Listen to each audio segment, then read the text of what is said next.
हर session से पहले रिवायतन party की लेजिस्लेटिव मीटिंग बुलाई जाती है, जिसमें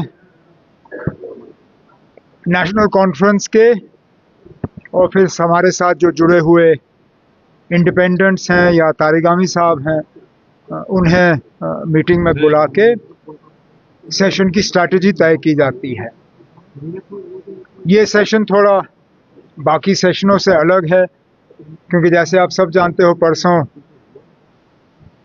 लगभग 10 साल के बाद दोबारा राज्यसभा के इलेक्शन जम्मू कश्मीर में होने जा रहे हैं, और उसके लिए स्ट्रैटेजी तय करना ताकि चारों सीटों पे नेशनल कॉन्फ्रेंस के उम्मीदवार कामयाब हों, उस सिलसिले में इस मीटिंग की अहमियत बढ़ गई।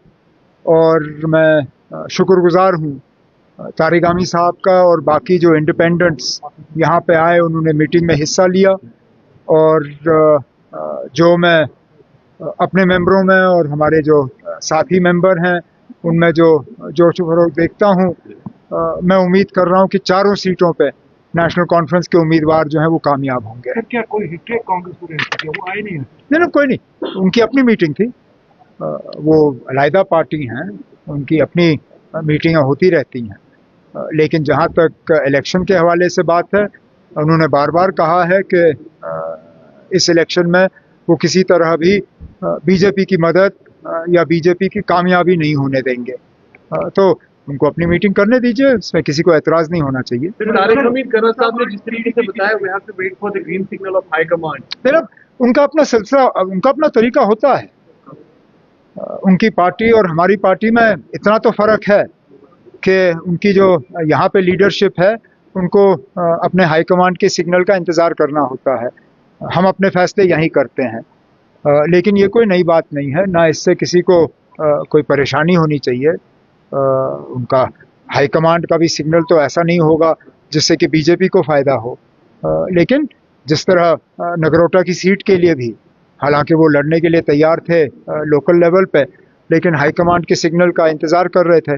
हाई कमांड ने वो सीट नेशनल कॉन्फ्रेंस के लिए छोड़ी और हमने अपना उम्मीदवार जो है मैदान में उतार दिया। सर, आपने गिरिराज किशोर का बयान सुना होगा। ये खबरें आ रही है कि पीडीपी पे राजी हुई है नेशनल कॉन्फ्रेंस सपोर्ट करने के लिए। अब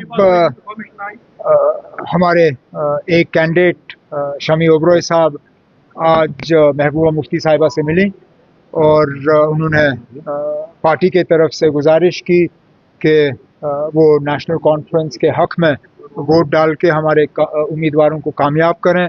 इससे पहले हमारे सदर जनाब फारूक अब्दुल्ला साहब ने खुद महबूबा मुफ्ती साहिबा से फ़ोन पे बात की, और उसके बाद हालांकि पीडीपी का कोई ऐलान तो हुआ नहीं है, लेकिन उन्होंने डॉक्टर साहब को भी और शमी ओबरॉय साहब को यकीन दिलाया कि वो अपने साथियों के साथ मशवरा करके एक सही फैसला लेंगे। सर, आपने गिरिराज किशोर का बयान सुना होगा।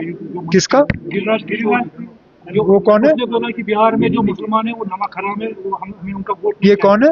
गिरिराज सिंह किशोर सर। ये कौन है? यूनियन मिनिस्टर है सर। अफसोस की बात है ना, अगर कोई यूनियन मिनिस्टर इस तरह की बात करे।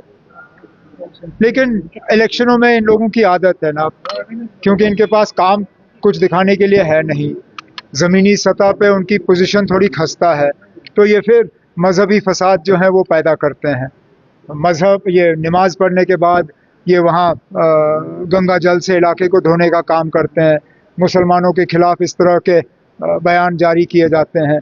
ये इलेक्शन में इन लोगों की आदत है। फिर ये वो लोग कहते हैं कि हम हर हिंदुस्तानी की नुमाइंदगी करते हैं।